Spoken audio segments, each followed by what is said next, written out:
ಬಸವಾದಿ ಶರಣರಿಗೂ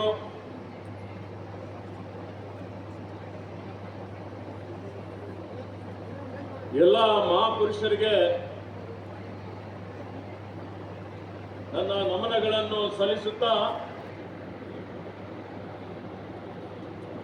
ಇಂದಿನ ಈ ಪವಿತ್ರವಾದಂತಹ ಒಂದು ಕಾರ್ಯಕ್ರಮ ನಮ್ಮೆಲ್ಲರ ಆರಾಧ್ಯ ದೇವರು, ನಡೆದಾಡುವ ದೇವರು,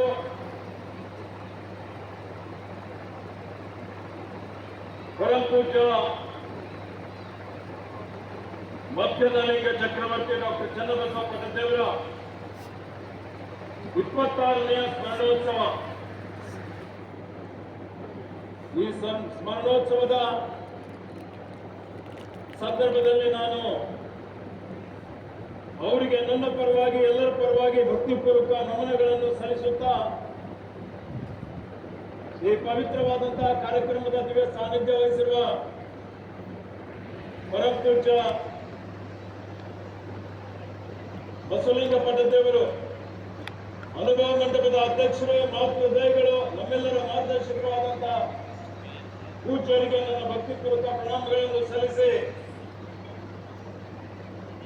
ಇವತ್ತಿನ ಈ ಒಂದು ಕಾರ್ಯಕ್ರಮದಲ್ಲಿ ಪೂಜ್ಯ ಅಥಣಿ ಶಿವಯೋಗಿಗಳು ಬಂದಿದ್ದಾರೆ. ಆ ಪೂಜ್ಯರಿಗೂ ನನ್ನ ಭಕ್ತಿಪೂರ್ವಕ ಪ್ರಣಾಮಗಳನ್ನು ಸಲ್ಲಿಸುತ್ತಾ ಹಿರೇಮಠ ಸಂಸ್ಥಾನದ ಪೀಠಾಧಿಪತಿಗಳಾದ ಪೂಜ್ಯ ಗುರು ಬಸವ ಪಟ್ಟದೇವರಿಗೂ ಮತ್ತು ಇಲ್ಲಿ ಪೂಜ್ಯ ಸಿದ್ದರಾಯ ಸ್ವಾಮಿಯವರು ಬಂದಿದ್ದಾರೆ. ಅನೇಕ ಜನ ಹರಗುರು ಚರಮೂರ್ತಿಗಳು ಇಲ್ಲಿ ಆಗಮಿಸಿದ್ದಾರೆ. ಅವರೆಲ್ಲರಿಗೆ ನನ್ನ ನಮನಗಳನ್ನು सलिसी आज के इस पवित्र कार्यक्रम में खास करके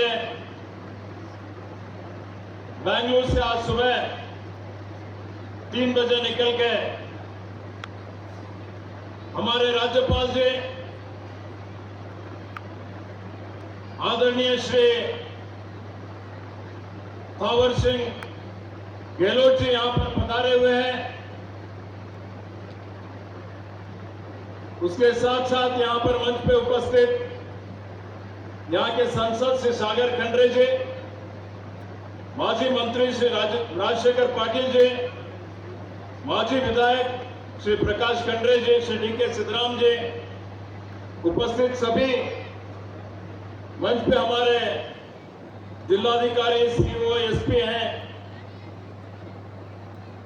और भी जितने भी यहां पर बैठे पधारे सभी गण्यमान बसव तत्व के अनुयायी, पूज्य स्वामी जी के अनुयायी और सभी भक्तगण, माध्यम के मित्रों, दोस्तों, सबको मेरा शरणार्थी ನನ್ನ नमस्कारಗಳು। भाइयों बहनों, आज हम सब लोगों के लिए बहुत ही बड़ी एक खुशी की बात है, एक अभिमान की और गौरव की बात है कि आज इस पुण्य भूमि में यहाँ पर जो हमारे पूज्य परम पूज्य स्वामी जी चन्नबसव पट्टदेवरी जी का 26वां स्मरणोत्सव मना रहे हैं। हर साल की इस तरह भी बहुत ही अच्छी तरह से, बहुत ही रचनात्मक दृष्टि से एक कार्यक्रम मनाया जा रहा है। 10 दिन का एक कार्यक्रम है।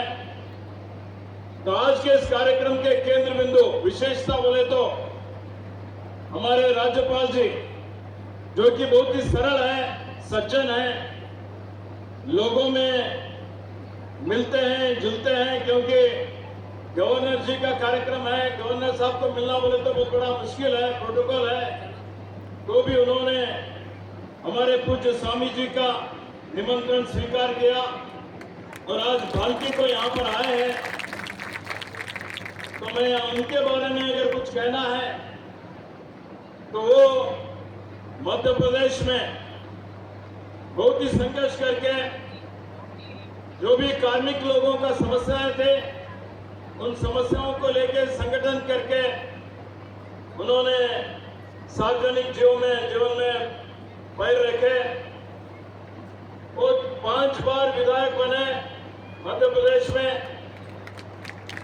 राज्यसभा का सदस्य बने, 2 बार मंत्री बने, सोशल जस्टिस का मंत्री बन के भी उन्होंने गरीबों के लिए, दुखित लोगों के लिए, दलित वंचित किसानों के लिए बहुत कुछ उनका योगदान रहा।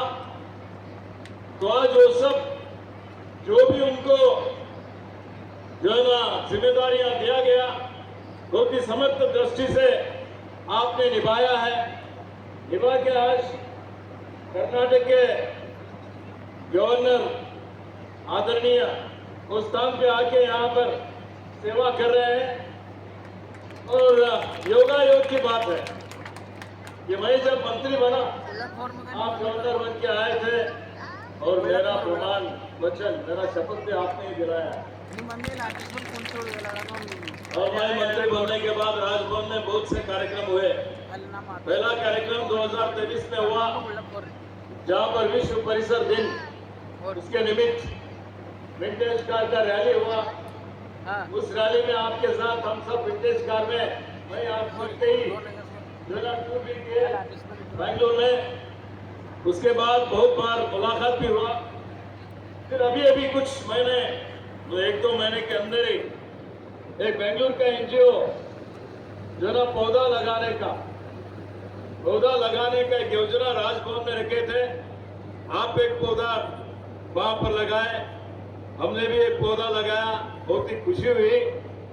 तो मैं इसलिए बात कहना चाह रहा हूं कि आपको वन के बारे में, पर्यावरण के बारे में, परिसर का संरक्षण के बारे में बहुत बड़ा चिंता है, बहुत बड़ा कंसर्न है और आप उसके बारे में बहुत अध्ययन भी किए हैं। तो इसलिए आज जो यहाँ पर आए हैं, हमारे कुछ स्वामी जी, जिनको हम वॉकिंग गॉड कहते हैं, चलते स्वामी जी, भगवान कहते हैं, ऐसे इतने दुख में भी आप यहाँ पर आके, हम सब लोगों का एक सौभाग्य है कि उनके इस पवित्र कार्यक्रम में भाग ले रहे हैं। तो मैं फिर एक बार मेरे तरफ से, हिरेमठ संस्थान की तरफ से, समस्त बीदर जिले की जनता की तरफ से, विश्वगुरु बसवण्णा के अनुयायी की तरफ से आपको फिर एक बार हार्दिक बधाई और स्वागत है। भाई और बहनों, हमारे आराध्य देव पूज्य चन्नबसव पट्टदेव कोई लिविंग लेजेंड है, लिविंग गॉड हम उनको इसलिए कहते हैं कि उनके कार्यकाल में शतायुषी भी है। उन्होंने जो इस भाग में उनका जो सामाजिक, आर्थिक, उनका जो आध्यात्मिक, धार्मिक, हर क्षेत्र में उनका योगदान रहा हुआ है। स्वतंत्र पूर्व में भी जब दुनिया भर में इस व्यवस्था में अंधश्रद्धा था, अस्पृश्यता थी, लोगों के ऊपर, लोग सब अंधकार में थे, एक अलग अलग पद्धतियां थी जिसमें कि गरीबों को कोई उनके बारे में आवाज उठाने वाला नहीं था। ऐसे समय पे आपने मौजूदा के खिलाफ आवाज उठाया, अंधश्रद्धा के खिलाफ आवाज उठाया, अस्पृश्यता के खिलाफ आवाज उठाया। यहाँ के परिशिष्ट जाति, परिशिष्ट पंगड़ के लोगों को देवालय में प्रवेश लेने का आपने जो है ना संकल्प किया।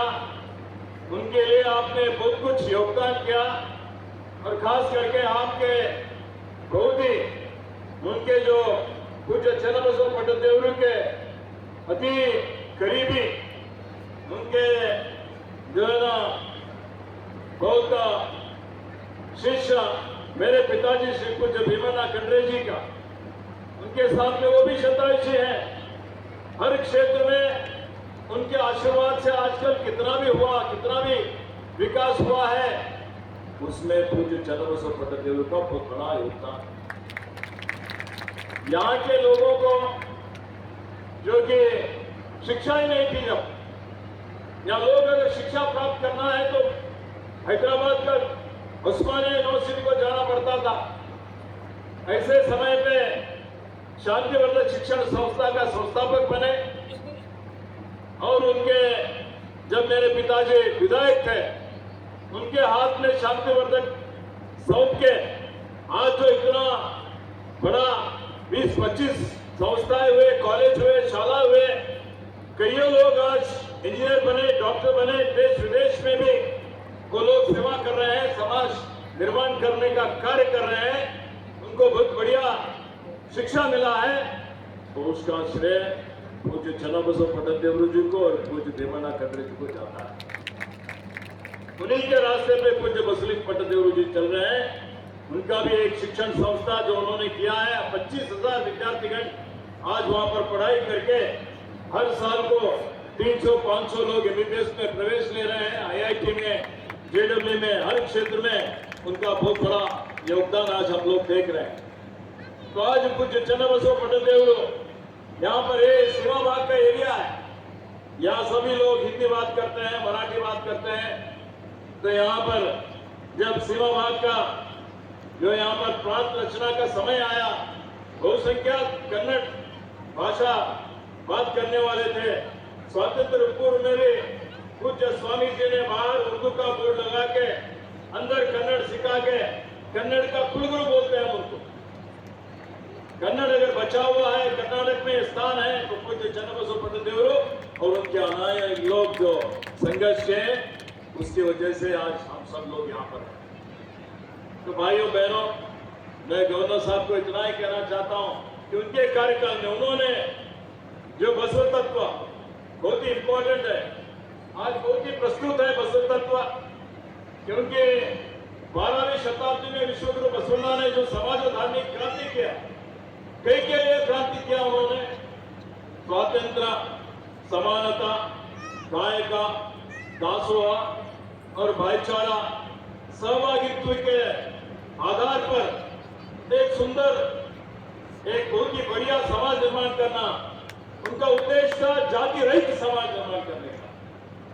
तो आज भी हम कोशिश कर रहे हैं जाति रहित समाज निर्माण करने का, हो नहीं रहा है। तो उन्होंने जो वचन साहित्य दिया, वचन साहित्य भी विश्व में सामाजिक न्याय देने वाला कोई साहित्य सबसे पहले है जो वचन साहित्य है, बल्कि हमको बोलना चाहिए। अगर हमारे महिलाओं को, जो कि वो भी शोषित महिलाएं थी, उनको समाज निर्माण करने में समानता अगर कोई दिया सबसे पहले पूरे विश्व में, तो विश्वगुरु बसवण्णा ने दिया और स्वामी शरणों ने दिया। उसके साथ साथ जो आज हम लोग पार्लियामेंट बोलते हैं, विधानसभा बोलते हैं, तो पूरे विश्व में बोला जाता है कि यूके सबसे पहले प्रजातंत्र का राष्ट्र है। लेकिन उनसे पहले भी अगर कोई प्रजातंत्र, प्रजाप्रभुत्व के हिसाब से एक जो है ना अनुभव मंडप जो यहाँ पर बसव कल्याण में बन रहा है, थावरचंद जी, मैं आपको भी निवेदन कर रहा हूँ कि आप जाके देखिए, अभी कंस्ट्रक्शन हो रहा है, 1 साल में पूरा हो जाएगा, हमारी सरकार की संकल्प है। तो मैं कहना चाहता हूं कि अनुभव मंडप पूरे विश्व का पहला संसद है, पार्लियामेंट है। वहां पर 770 शरणों ने, 770 शरणों ने वहां पर अनुभव मंडप में विचार निर्णय करके समाज में जो अनिष्ट पद्धतियां हैं उसको निवारण करने के लिए जो है ना उन्होंने चर्चा किया। वही विषय 20वीं शताब्दी में डॉक्टर बाबा साहब अम्बेडकर ने संविधान में उसको कानून कायदा बना के आज हम अनुष्ठान करके उसके ऊपर चल रहे हैं। तो ऐसे जो पूज्य स्वामी जी, उन्होंने मठ से स्वामी नहीं, स्वामी से मठ है बोल के बताए वाले कोई स्वामी जी है तो वो चन्नाबसव पटल देवरू जी। इसलिए मैं ज्यादा समय नहीं लेते हुए इतना ही कहना चाहता हूँ, उनकी जो आदर्श है, उनके जो विचार है, उनके जो समाज निर्माण करने का स्वप्न है, वो स्वप्न अभी भी पूरा करना है। अभी भी पूरा करना है तो सिर्फ हम उनका जयंत्योत्सव मनाएं, उनका स्मरणोत्सव मनाएं तो चलता नहीं। उसके साथ साथ हम सब लोगों को उनके बताए हुए रास्ते पे चलना पड़ता है। तो आज हम संकल्प करेंगे कि कोशिश करेंगे, क्योंकि आज की व्यवस्था में उन्हीं के जैसा चलना तो बहुत बड़ा असंभव की बात है। कोशिश ही कर सकते हैं, कोशिश हम लोग ऐसे एक पवित्र कार्यक्रम में करने का प्रयत्न करेंगे, संकल्प करेंगे। और उन्होंने जो वचन साहित्य, इस साहित्य में सभी समस्याओं का हल है। मैं एक ही लास्ट में एक वचन बोल के मेरा भाषण समाप्त करता हूं।